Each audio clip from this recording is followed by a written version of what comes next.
하나님의 말씀은 에스겔서 22장 1절에서 16절까지의 말씀입니다. 저와 여러분이 한 목소리로 읽도록 하겠습니다. 또 여호와의 말씀이 내게 임하여 이르시되 인자야 내가 심판하려느냐 이 피 흘린 성읍을 심판하려느냐 그리하려거든 자기의 모든 가증한 일을 그들이 알게 하라. 너는 말하라. 주 여호와께서 이같이 말씀하셨느니라.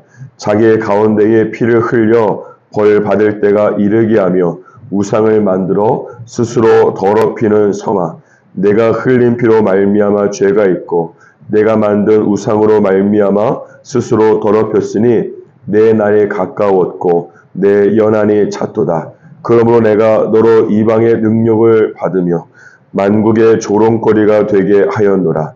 너 이름이 더럽고 어지러움이 많은 자여 가까운 자나 먼 자나 다 너를 조롱하리라. 이스라엘 모든 고관은 각기 권세대로 피를 흘리려고 내 가운데에 있었도다.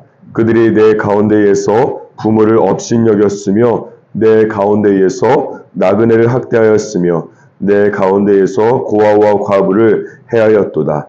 너는 나의 성물들을 업신여겼으며 나의 안식일을 더럽혔으며 내 가운데에 피를 흘리려고 이간을 붙이는 자도 있었으며 내 가운데에 산 위에서 재물을 먹는 자도 있었으며 내 가운데에 음행하는 자도 있었으며 내 가운데에 자기 아버지의 하체를 드러내는 자도 있었으며 내 가운데에 월경하는 부정한 여인과 관계하는 자도 있었으며 어떤 사람은 그 이웃의 아내와 가증한 일을 행하였으며 어떤 사람은 그의 며느리를 더럽혀 음행하였으며 내 가운데 어떤 사람은 그 자매 곧 아버지의 딸과 관계하였으며 내 가운데에 피를 흘리려고 뇌물을 받는 자도 있었으며 내가 변돈과 이자를 받았으며 이익을 탐하여 이웃을 속여 빼앗았으며 나를 잊어버렸도다. 주 여호와의 말씀이니라. 내가 불의를 행하여 이익을 얻은 일과 내 가운데에 피 흘린 일로 말미암아 내가 손뼉을 쳤나니 내가 내게 보응하는 날에 내 마음이 견디겠느냐? 내 손이 힘이 있겠느냐? 나 여호와가 말하였으니 내가 이루리라. 내가 너를 문나라 가운데에 흩으며 각 나라에 해치고 너의 더러운 것을 내 가운데서 멸하리라. 내가 자신 때문에 나라들의 목전에서 수치를 당하리니 내가 여호와인 줄 알리라 하셨다 하라. 아멘. 오늘 본문 말씀은 하나님께서 에스겔 선지자를 통해서 예루살렘에 대한 구체적인 죄악과 임박한 심판에 대해서 말씀하고 있습니다. 특별히 2절과 3절을 보시면 하나님께서 예루살렘에 대해서 피 흘린 성읍이라고 말씀하시고 있고 또한 우상을 만들어서 스스로를 더럽힌 성읍이라고 말씀하고 있습니다. 그러면서 4절 중반부에 보니까 하나님께서 이 예루살렘에 대해서 무엇이라고 판결을 내리고 있는가 하면 너의 날이 가까웠고 너의 연한이 찼다고 말씀하고 있습니다. 이것은 예루살렘의 죄악에 대한 하나님의 자비하심이 끝이 나고 하나님의 무자비한 심판이 예루살렘에 곧 올 것을 말씀하는 것입니다. 그 결과 4절과 15절과 16절을 보시면 하나님께서 이 이스라엘을 모든 나라 가운데에서 흩어 버리시고 만국의 조롱거리가 되게 할 것이라고 말씀하고 있습니다. 이스라엘이 애굽에서 출애굽을 한 시기는 언제인가 하면 BC 1446년이고 이 예루살렘이 멸망한 때는 언제인가 하면 BC 586년입니다. 그렇다면 하나님께서는 자그만치 860년 동안 이 시기만을 놓고 보자면 자그만치 860년 동안 이스라엘의 죄악에 대해서 참고 또 참으신 것입니다.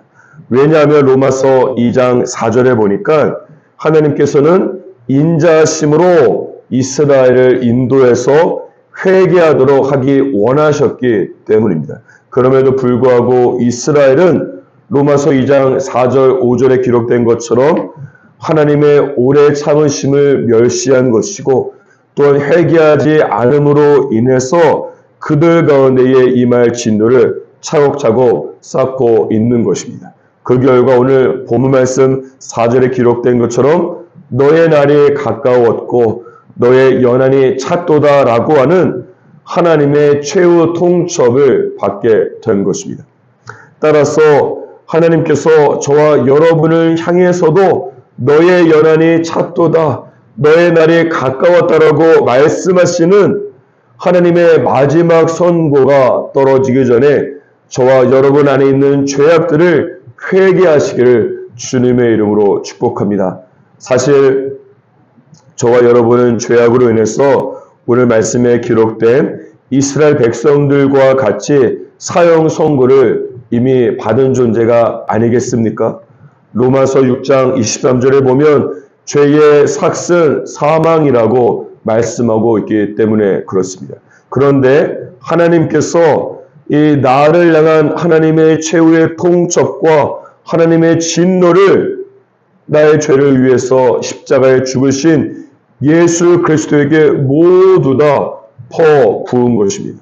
그렇기 때문에 로마서 6장 23절을 다시 보면 죄의 삭은 사망이요라고 하는 9절 바로 다음에 하나님의 은사는 예수 우리 주 안에 있는 영생이라고 말씀하고 있는 것입니다.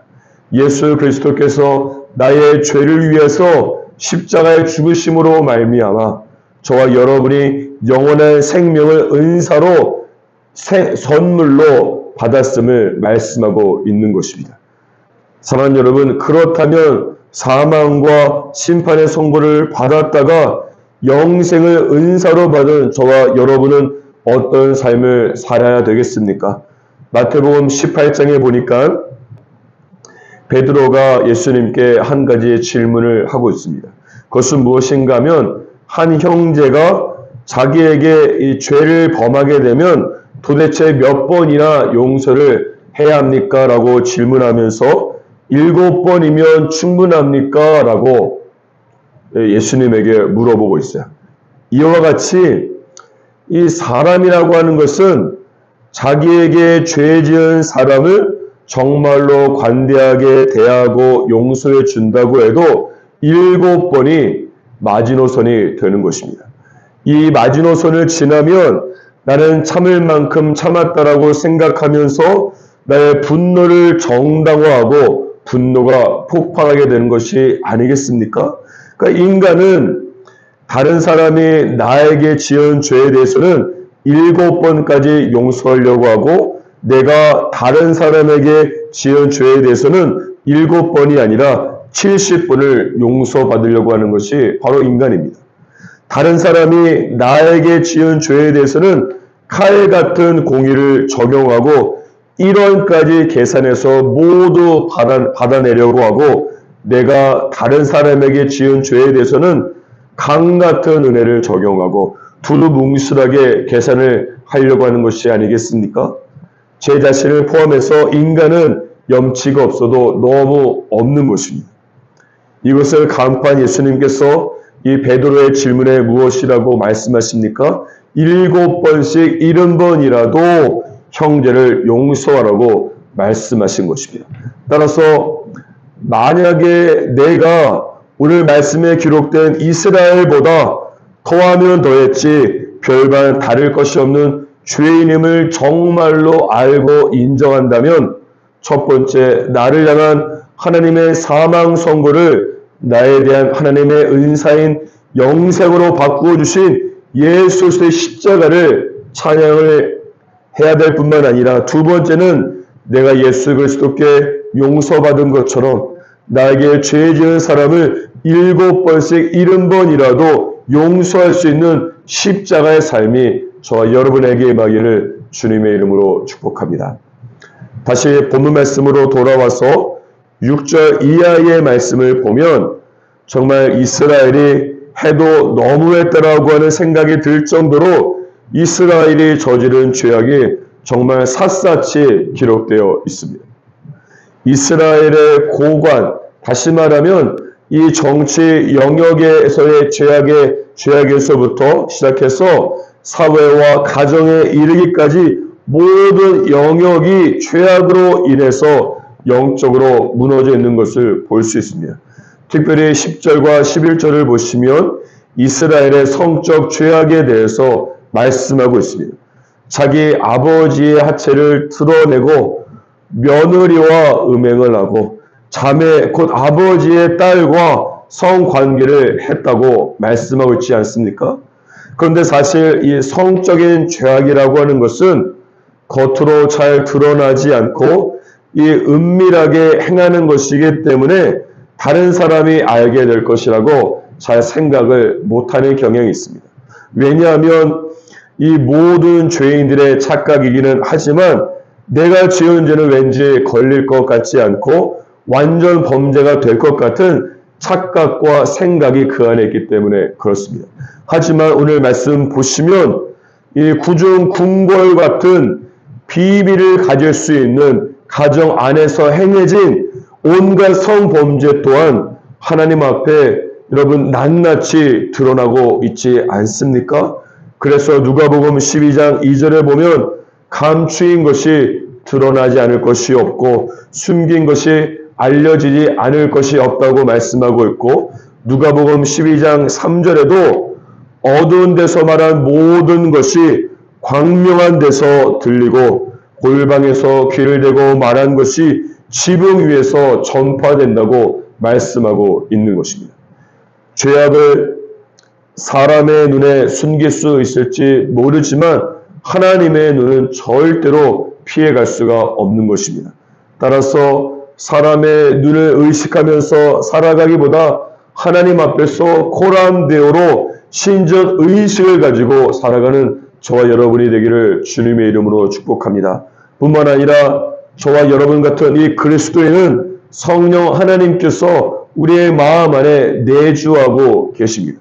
그런데 성령께서 요한복음 16장 8절에 보면 죄에 대하여 세상을 책망한다고 말씀하고 있습니다.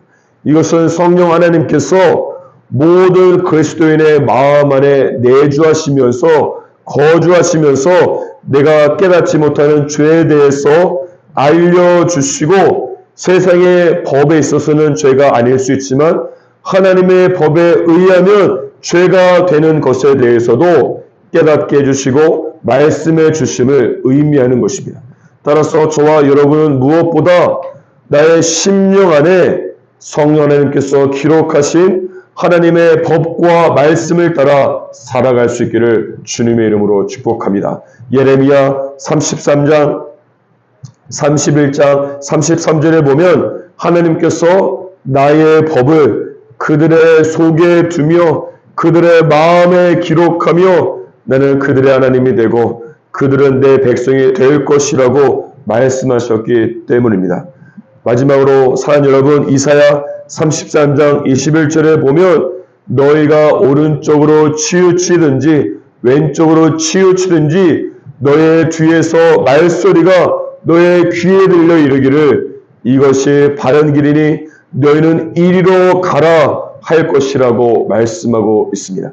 그러므로 오늘부터 매 순간 여러분 마음 안에서 이것이 바른 길이니 이리로 가라 말씀하시는 성령 하나님의 음성에 귀를 기울이면서 내 심령 가운데 새겨진 하나님의 말씀을 따라 살아가는 저와 여러분이 되기를 주님의 이름으로 간절히 축복하고 기도합니다.